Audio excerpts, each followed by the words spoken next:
आप सभी का हमारे YouTube चैनल पे बहुत बहुत स्वागत है। आइए आज सुनते हैं शनि प्रदोष व्रत की कथा। जब भी शनिवार के दिन प्रदोष का व्रत होता है तो इसे शनि प्रदोष या शनिवार प्रदोष व्रत के नाम से जाना जाता है। जो भी भक्त सच्ची श्रद्धा के साथ नियम और निष्ठा के साथ शनि प्रदोष का व्रत करते हैं, इस दिन भगवान शिव का साथ में शिव परिवार का पूजन करते हैं, तो इस व्रत के प्रभाव से संतान लाभ की प्राप्ति होती है तथा सुख और समृद्धि की प्राप्ति होती है। प्रदोष का व्रत, जो कि हर माह के कृष्ण पक्ष और शुक्ल पक्ष की त्रयोदशी तिथि के दिन जब भी प्रदोष काल का समय प्राप्त होता है, उस दिन प्रदोष व्रत को रखा जाता है। और जिस दिन भी प्रदोष का व्रत पड़ता है, उस दिन के व्रत का अपना विशेष महत्व माना गया है। शनिवार के दिन प्रदोष व्रत होने पर इसे शनिवार त्रयोदशी प्रदोष व्रत के नाम से जाना जाता है और इस व्रत को रखने से संतान लाभ की प्राप्ति होती है। संतान की उन्नति के लिए इस व्रत को धारण किया जाता है। प्रदोष व्रत में विशेष प्रकार से भगवान शिव का प्रदोष काल के समय में पूजन करना चाहिए। प्रदोष काल का समय सूर्यास्त से 1 घंटे पहले और 1 घंटे बाद तक के बीच का जो समय होता है, यह समय प्रदोष काल का होता है और इस दौरान भगवान शिव प्रसन्न मुद्रा में होते हैं, अपने भक्तों के सभी प्रकार के दुख और कष्टों को दूर करते हैं तथा सुख और समृद्धि का आशीर्वाद प्रदान करते हैं। तो आइए सुनते हैं शनि प्रदोष व्रत की कथा। तो बोलिए प्रेम से भगवान भोलेनाथ की जय, माता पार्वती की जय। शनि प्रदोष व्रत कथा के अनुसार बहुत समय पहले की बात है कि एक बार गर्गाचार्य जी ने कहा कि हे महामते, आपने भगवान शिव शंकर को प्रसन्न करने हेतु समस्त प्रदोष व्रत का वर्णन किया। अब हम शनि प्रदोष व्रत की विधि सुनने की इच्छा रखते हैं, सो आप कृपा करके सुनाइए। सूत जी बोले कि हे ऋषियों, निश्चित रूप से आपका शिव पार्वती के चरणों में अत्यंत प्रेम है। मैं आपको शनि त्रयोदशी के व्रत की विधि बतलाता हूँ, सो ध्यान पूर्वक सुनिए। प्राचीन कथा है कि एक निर्धन ब्राह्मण की स्त्री दरिद्रता से दुखी हो सांडिल्य ऋषि के पास जाकर बोली कि हे महामुने, मैं अत्यंत दुखी हूँ, मेरे दुख निवारण का उपाय बतलाइए। मेरे दोनों पुत्र आपकी शरण में हैं। मेरे ज्येष्ठ पुत्र का नाम धर्म है, जो कि राजपुत्र है, और लघु पुत्र का नाम शुचिव्रत है। हम दरिद्री हैं, आप ही हमारा उद्धार कर सकते हैं।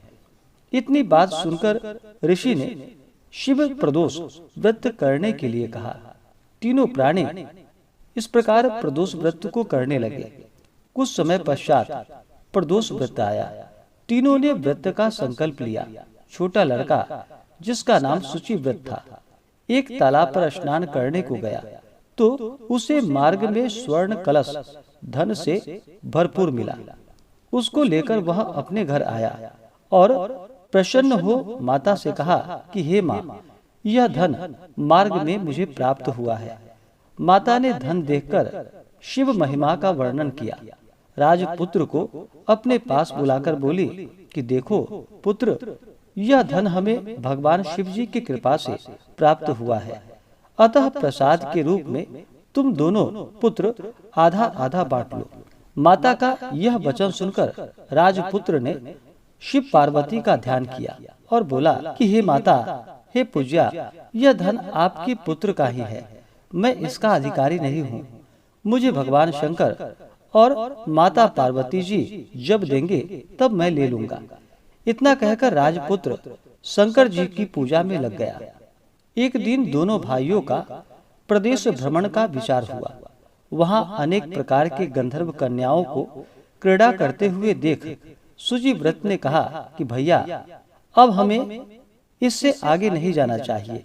इतना कहकर शुचिव्रत उसी स्थान पर बैठ गया, परंतु राजपुत्र अकेले ही स्त्रियों के बीच में जा पहुंचा। वहां एक अति सुंदर स्त्री राजकुमार को देख मोहित हो गई और राजपुत्र के पास पहुंचकर अपनी सखियों से कहने लगी कि हे सखियों, इस वन के समीप ही जो दूसरा वन है, तुम वहां जाकर देखो। भांति भांति के पुष्प खिले हैं, बड़ा सुहावन समय है, उसकी शोभा देखकर आओ। मैं यहाँ बैठती हूँ। मेरे पैर में बहुत पीड़ा है।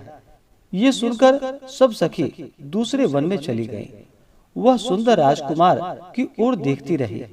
इधर राजकुमार भी उसे अपनी दृष्टि से निहारने लगा। युवती बोली कि आप कहाँ रहते हैं? वन में कैसे पधारे? किस राजा के पुत्र हैं? क्या नाम है? राजकुमार बोला कि मैं विदर्भ नरेश का पुत्र हूँ। आप अपना परिचय दें। युवती बोली, मैं विद्रविक नामक गंधर्व की पुत्री हूँ। मेरा नाम अंशुमति है। मैंने आपकी मनः स्थिति को जान लिया है कि आप मुझ पर मोहित हैं। विधाता ने हमारा तुम्हारा सहयोग मिलवाया है। युवती ने मोतियों का हार राजकुमार के गले में डाल दिया। राजकुमार हार स्वीकार करते हुए बोला कि हे भद्रे, मैंने आपका प्रेमोपहार स्वीकार कर लिया है, परंतु मैं निर्धन हूँ। राजकुमार के इन वचनों को सुनकर गंधर्व कन्या बोली कि मैं जैसा कह चुकी हूँ वैसा ही करूंगी। अब आप अपने घर जाएं। इतना कहकर गंधर्व कन्या सखियों से जा मिली। घर जाकर राजकुमार ने शुचिव्रत का सारा वृतांत सुनाया। जब तीसरा दिन आया, वह राजपुत्र शुचिव्रत को लेकर उसी वन में जा पहुंचा। वहीं गंधर्वराज अपनी कन्या को लेकर आ पहुंचे। इन दोनों राजकुमारों को देख आसन देकर कहा कि मैं कैलाश पर गया था। वहां भगवान शंकर जी ने मुझसे कहा कि धर्मगुप्त नाम का राजपुत्र है, जो इस समय राजविहीन और निर्धन है, मेरा परम भक्त है। हे गंधर्वराज, तुम उसकी सहायता करो। मैं महादेव जी की आज्ञा से इस कन्या को आपके पास लाई हूँ। आप इसका निर्वाह करें। मैं आपकी सहायता कर राजगद्दी पर बिठा दूंगा। इस प्रकार कहकर गंधर्वराज ने कन्या का विधिवत विवाह कर दिया। विशेष धन और सुंदर गंधर्व कन्या को पाकर राजपुत्र अति प्रसन्न हुआ।